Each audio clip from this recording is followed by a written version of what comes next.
So be mad at me all you want for misspelling words in Spanish. Be mad at me all you want for mispronouncing words in Spanish. This happened because of a Disney show. Representation, especially when it comes to TV shows and movies, is an incredibly important thing to get right. It's very easy to unleash something onto the public that doesn't exactly give an accurate or flattering impression of the people you claim to represent. And you especially don't want to do this when it comes to children's entertainment specifically, given how impressionable children can be. And around 1 year ago, yes it has been a year, I'm scared too, Disney learned this the hard way after the reactions to their upcoming show Primos caused every rational person on the planet to raise a few eyebrows. Now, I've seen heated backlash towards shows with ignorant, misinformed, or terrible minority representation in the past, but the backlash towards Disney's Primos might genuinely be the hardest I have watched an unreleased Disney product get body slammed by the entire internet. And the sting of said backlash clearly has Disney quivering in their boots to this day, as not only was Primos delayed from its original air date, set to release about a day ago as of recording this audio,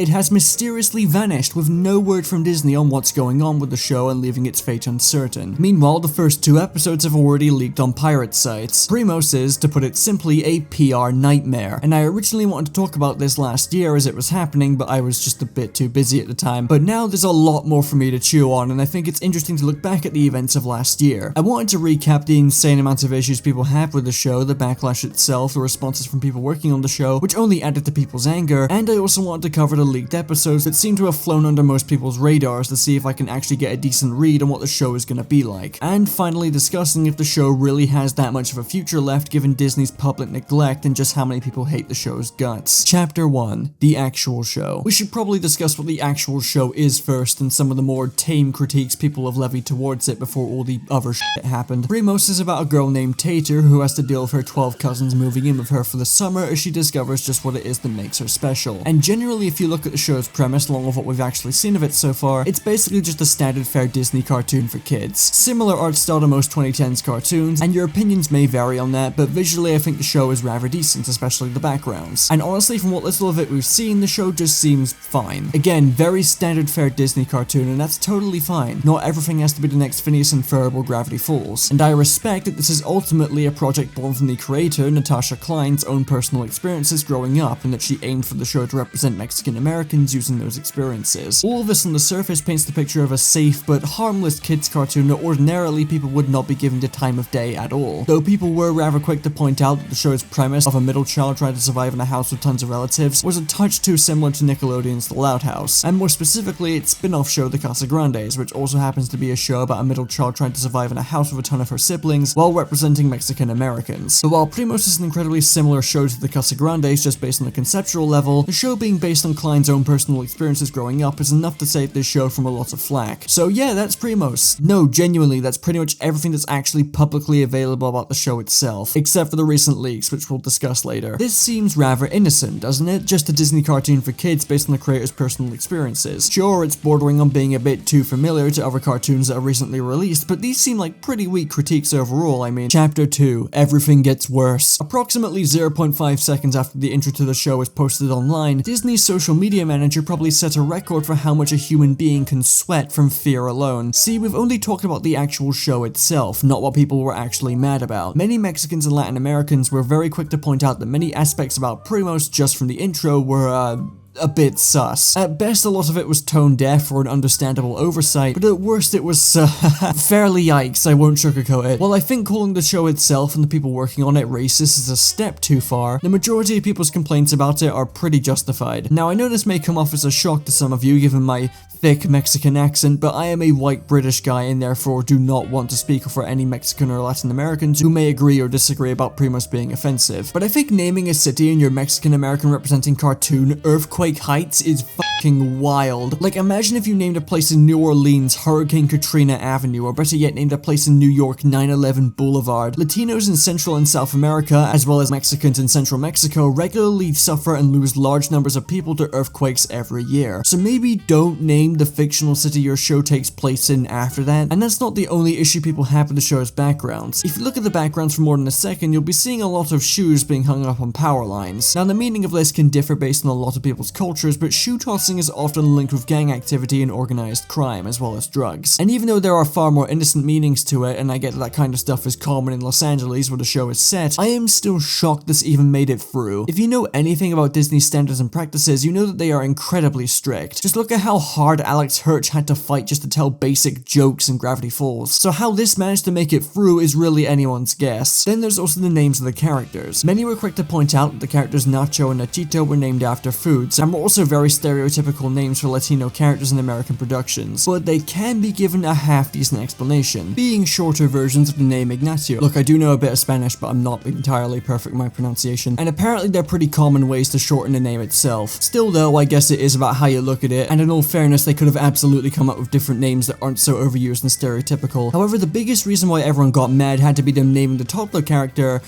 Coquita. Now this, when directly translated, means small cockroach, but even I, with my rather limited comprehension of Spanish, was aware of it being a well-known slang term for female genitalia, and so you can imagine how well this revelation went down basically immediately. It was definitely the funniest part of the controversy by a long shot, but also something that should absolutely be changed. Perhaps one of the most common critiques was that despite this show claiming to represent Mexican Americans, and with that comes the expectation that it'll be a lot of kids' first exposure to the culture, Primos just sucks at Spanish. There's the obvious inclusion of Coquita from earlier, which I still have no idea how that made it through. There's also the fact that the main catchy part of the show's theme song, Oye Primos, is not actually grammatically correct. It's broken Spanish, as Oye is singular. And it is incredibly funny how this one grammatical error could have been solved by simply removing the S on Primos. And given this was people's first exposure to the show, it's a bit alarming and could be a sign that the show overall will have very ignorant or misinformed uses of Spanish, which again is not something you want to do when making an American kids cartoon. There is a tiny bit of nuance here that people tend to overlook, though I will admit that the idea of them slapping a Google Translate result into an official Disney product is hilarious, and it's the fact that this show is based on the creator's experiences growing up in America and not Mexico, which is also something I think people have twisted up for a broken game of telephone, as the series has no intention of being an accurate representation of growing up in Mexico. I mean, it is quite literally blatantly set in LA. Anyway, back to my point, this could likely mean that she doesn't have the firmest grasp on Spanish, but even still, people's complaints are pretty justified here, and if it turns out the rest of the show misuses or mistranslates Spanish, then this is just gonna look worse overall. I also wanted to mention that a lot of people were also offended because the show is about a large Mexican-American family living under a single roof, because it's a pretty common stereotype. This is one point that I think is reasonable, but kinda unfair in retrospect. Well, yes, it is absolutely a common stereotype, and I would have agreed with you if this was any other person making a cartoon like this. Primos is clearly based on the creator's childhood and how she grew up. And the toughest pill to swallow about some stereotypes is that just because they are stereotypes and should rightfully not be placed on people who belong to a specific group doesn't mean that they're straight up lies, and clearly Klein's life as a kid is not a lie. It just happens to conform to a common stereotype. Okay, so that's a lot of problems, and while some of them aren't nearly as bad as they seem on the surface, it can't be denied that there's been a comical amount of oversights here. From the poor Spanish to being tone deaf in regards to Spanish stereotypes, to the background details and mere premise, there's plenty about Primos to set people off. But while the show was unpopular, I do believe they could have bounced back. A lot of this stuff is easily fixable, and so long as nothing nuclear happened that would forever tarnish the show and the crew's reputation, I think the show could have easily had a pretty successful future. What the hell is that? Chapter 3. Disney's PR nightmare. This is Myrna Velasco, the voice actress for the protagonist of Primos, Tater. She decided she'd weigh in on the conversation surrounding the show, and fair enough. She's a part of the production, and we could get some interesting insights and explanations, or maybe an apology or two for how some things were handled. I don't know.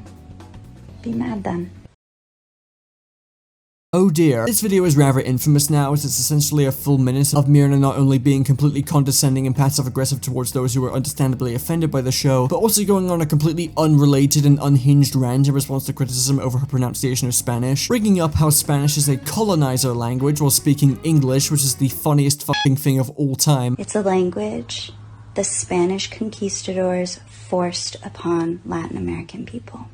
The only reason we're Latin people and not Native American people is because of that distinction. Yeah, let's just ignore that it's been hundreds of years and the rich cultures formed by Mexico and Latin America in that time period just don't exist because you said so. This is her excuse for deliberately not trying to put any effort into properly representing the group of people the character she is voicing is literally meant to represent in a show about representing that group of people. The fact she unironically responded to the people she was actually trying to represent who were justifiably upset and basically told them, lol, your language sucks actually, so I don't care, unironically throwing in the please think of the children excuse. We're trying to make a good show for kids. for kids that feel left out. What the hell kids is this? While the entire time she's smugly staring at the camera and acting like she's above the justified complaints, made this a masterpiece of tomfoolery. And believe it or not, this one stupid video from the VA took a situation that was relatively easy to mend with some time and made it completely unsalvageable. People, through games of telephone, mistook Velasco for the show's creator, which made the optics 1,000 times worse for any outsiders looking in, and people even went through their previous posts to dig up some dirt about them. Although to be fair, the worst that was found was a sarcastic remark referencing Trump calling other countries shitholes, so that didn't really go anywhere. And from then on it led to a completely uncontrollable fire of chaos, and in all honesty, some of it went a bit too far. Like, this image began circulating with the context that it was the crew behind Primos, and a lot of people got mad because they thought a bunch of white people and non-Latin people were working on the show. Turns out this wasn't a crew photo, it was just a bunch of Disney employees taking a selfie. You can tell pretty easily because I don't think the creator of Phineas and Ferb is making a show about Mexican Americans right now. Safe to say it wasn't a good week at all. Basically, any goodwill Primos could have salvaged was incinerated thanks to one stupid video posted by the main VA doing a Columbo villain speech in response to justified criticism thrown at the show that she didn't even have to engage with in the first place. This was a PR nightmare, and honestly, even though people did take it too far and began spreading misinformation after a while, I can't say the start of the backlash towards the show in the video posted by Velasco was unwarranted. People absolutely had a right to be upset and even angry after Velasco's video. It was an utter disaster through and through. Chapter 4, the show disappears.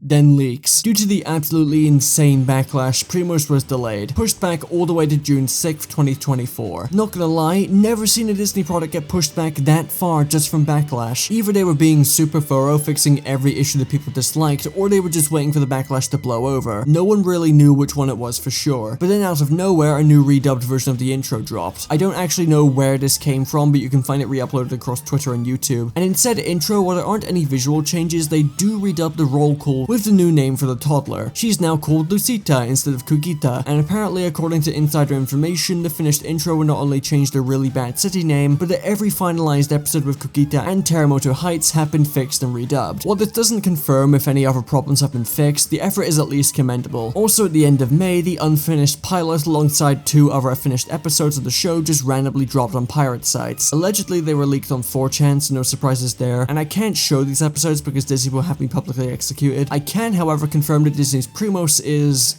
fine. It's fine. It's basically 100% what I thought it was gonna be. Just an average Disney cartoon with all the quirks you'd expect it to have. Kids are probably gonna like it, but I see no reason to care for this show as a show anymore. Now, as a conversation piece, that's interesting. Though that does bring us to my final point and overall conclusion.